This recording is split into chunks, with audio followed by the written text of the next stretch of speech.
भटकाएगा जो और आदमी भटक जाएगा। कुछ भी करेंगे आप, एक जगह दूसरी जगह भटकेंगे, 30 जगह भटकेंगे, 4 जगह भटकेंगे, क्योंकि कुदरत आपको बराबर जगह भटकाएगा। मगर ये जीवन कृष्ण में कैसे बन सकेगा, राम में कैसे बन सकेगा, सुगंध में कैसे बन सकेगा, प्राण में कैसे बन सकेगा। और जो भगवान 11वें अध्याय में पूरा विराट रूप दिखाया अर्जुन को, ऐसे आपके शरीर में विराट रूप कब स्थापन हो पाएगा। और बस स्थापन नहीं हो पाया तो फिर मलमूत्र से भरी हुई दे आप मेरे शरीर चरण में चढ़ाएंगे भी क्या। जो शरीर में आप चढ़ा कर सिर लगाते हैं तो मैं समझता हूं कि आप मुझे क्या पैर चढ़ा रहा है, मलमूत्र से भरा हुआ सिर चढ़ा रहा है। क्या चढ़ा मिला है क्या? ऐसा चढ़ाया जा सकता? चढ़ा जा सकता सुगंधित पुष्प कमल, चढ़ा जा सकता सुगंधित जीवन, चढ़ा जाता प्राणता युक्त जीवन, और ऐसा जीवन जो जमीन से ऊपर उठकर सार्वजनिक संपन्न कर सके। और उसके लिए उस गुरु को ही जो इतना ज्ञानवान है उसको ही पूरे शरीर में समाहित कर दे। जब वो समाहित हो जाएगा तो अपने आप में संबंधित बन जाएगा, फिर दूसरी कुछ की आवश्यकता है नहीं, दूसरी मंत्र की आवश्यकता नहीं। हम कौन कौन से मंत्र जाप करेंगे? लाखों मंत्र हैं। जगदम्बा के मंत्र अलग है, भैरव के मंत्र अलग है, हनुमान जी के मंत्र अलग है, कात्यायनी के मंत्र अलग है, भैरवी के मंत्र अलग है। कितने मंत्र जाप करेंगे? जीवन तो छोटा सा है। और ब्रह्मा ने कहा है कि वह व्यक्ति इस बात को समझ नहीं पाएगा। तो मैं कह रहा हूं कि ब्रह्मा ने कहा अपने समय में कहा, मेरे शिष्य इस बात को समझ सकते हैं, इस बात को समझ सकते हैं कि हम ऐसा घिसा पिटा जीवन जीना ही नहीं है। चाहे आज मृत्यु हो जाए तो आज मरने के लिए तैयार है, या फिर उच्च कोटि का जीवन जीने के लिए तैयार है। दो में से एक ही जीवन होना चाहिए, ऐसा घिसा पिटा जीवन होना चाहिए। हजारों की भीड़ में आप भी खड़े हो तब फिर बेकार है, मेरा गुरु बनना भी बेकार है। हजारों जीवन आप अकेले ही ऊपर दहाड़ के साथ ऊंची दिखाई दे, आपका वक्षस्थल, आपका चेहरा, आपकी तेजस्विता, आपकी एकदम पहली आंखें और तेजस्विता आंखें दिखाई दे। लोग एहसास करें, मुड़ करके आपको देखें तो मैं गर्व से सीना और 10 गुना हो जाएगा कि मेरा शिष्य है और अपने आप में शेर की तरह, व्याघ्र की तरह है और मेरी मत मैं जो कुछ हूं वह तो मेरे गुरु की देन है। मुझे क्रिया करनी पड़ती है आपके बीच में, माया के रूप में आके रहना बैठना पड़ता है और प्राण में जाना, प्राण में जाना पड़ता है। मुझे दोनों जीवन जीना पड़ता है और दोनों जीवन जीना बड़ा कठिन है। और एक दूसरा प्रसंग है, एक तरह का संन्यास जीवन था तो चिंता की नहीं, बस देखा जाएगा किस शहर हम हैं, बाकी कोई परवाह नहीं।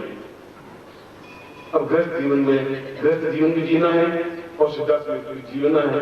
दोनों जीवन को सामूहिकता लाने में कितना अंदर पूरा विलोड़न होता होगा आप शायद कल्पना नहीं कर सकते। मगर ब्रह्मा ने कहा कि ये शिष्य नहीं समझ पाएंगे, लोग समझ नहीं पाएंगे, उनको ज्ञान देना ही नहीं है। और मैं कह रहा हूं फिर वो ज्ञान काम का विचार जो कंदराओं में बैठे हैं, साधु सन्यासी मंत्र जाप कर रहे हैं, बेकार कुछ और घटिया हैं जो कंदराओं चुप करके बैठे हैं। बीच में आकर के ज्ञान देना चाहिए, उनका धर्म है, उनका कर्तव्य है। ऐसा कंदराओं चुप कर बैठे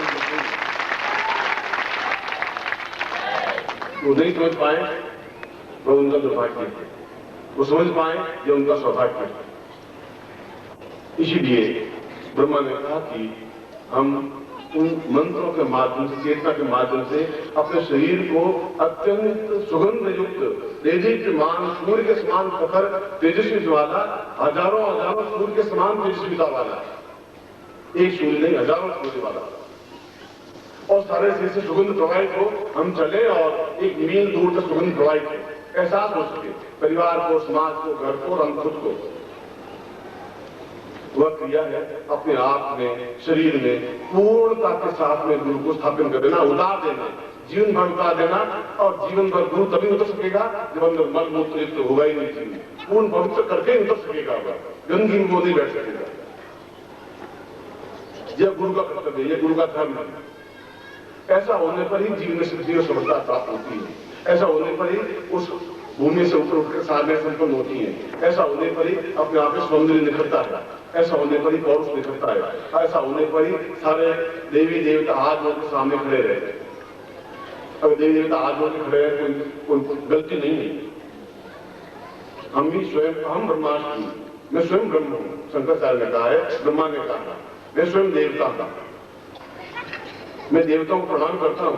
इसका मतलब ये नहीं कि घटिया व्यक्तित्व हूं, ऊंचा व्यक्तित्व नहीं है। उनके समकक्ष से खड़ा रहने वाला व्यक्तित्व हूं। और मैं आपको भी मैं हूं, यह बहुत बड़ी बात नहीं है। आपको वैसा बना दो यह बड़ी बात है, ऐसा ही बनाना चाहता हूं।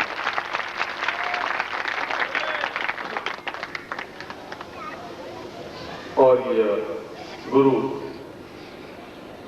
रक्त रूपेण स्थापित किया, आदेश दान किया नहीं, रक्त रूपेण स्थापित किया।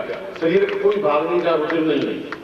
आंख की स्कोर में भी 18 नाड़ियां हैं, 18 नाड़ियों से टूटी बनती है और उसमें खून बहता है। मैंने गुरु आदेश दान प्रयोग करवाया।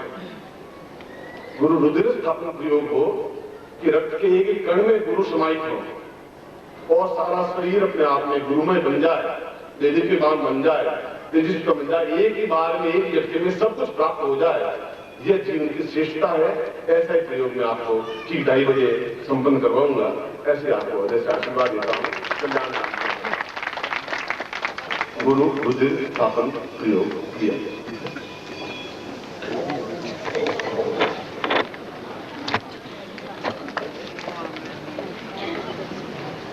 ब्रेड वर्क करवा दिया सुबह शाम और ऐसा तुमने कहीं पूरी जिंदगी किए नहीं। आया गया फिर आया गया फिर आया गया फिर आया गया। मैं भी चाहता हूँ कि थोड़ा स्वास्थ्य हूँ, मैं चाहता हूँ कुछ प्रयोग हो जाए। और आप लोगों का भी प्यार है कि मुझे बार बार या मंच पर बैठे रहे।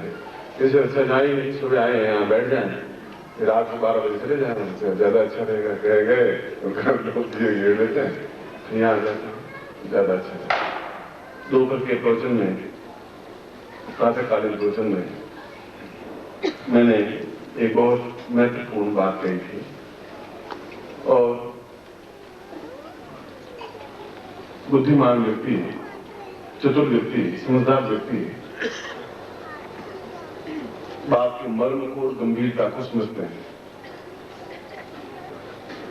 ये समझते हैं कि यह आदमी इतना परिश्रम हमारे लिए इतना क्यों कर रहा है। इसलिए कर रहा है कि पुस्तकों के माध्यम से या कैसेट के माध्यम से या आप लोगों के माध्यम से एक ज्ञान आपके अंदर उतार सकें। और भगवान विष्णु को सहस्र श्रीरेखाम गुरु का सहस्राक्षर सहस्रपाद सबून गुण कहा गया है यजुर्वेद में। भगवान विष्णु के 1000 मुंह हैं, चेहरे हैं, 2000 हाथ हैं, 2000 पांव हैं।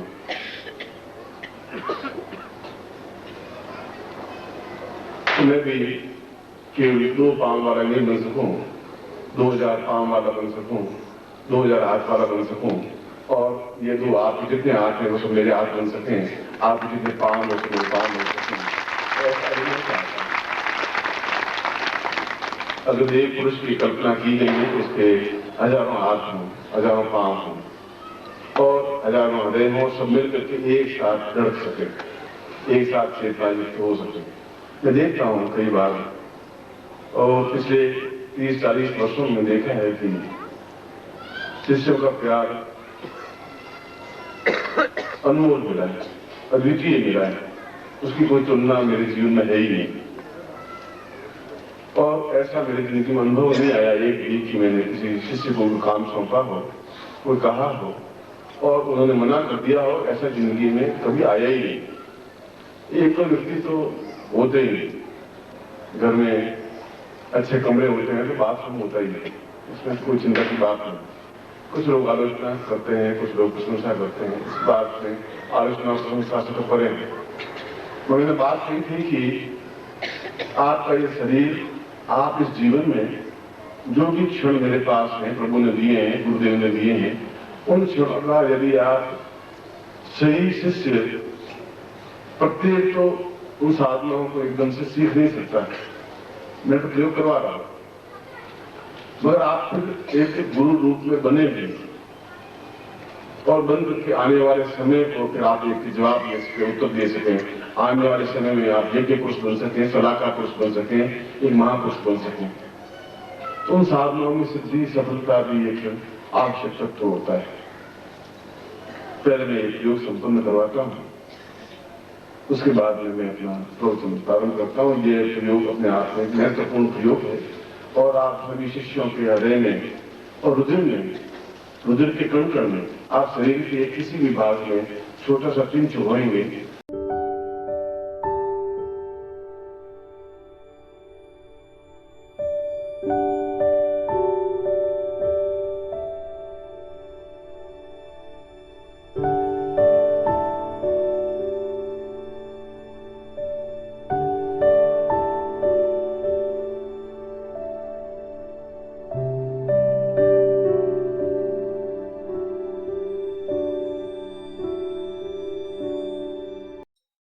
ओम परम तत्वाय नारायणाय गुरुभ्यो नमः।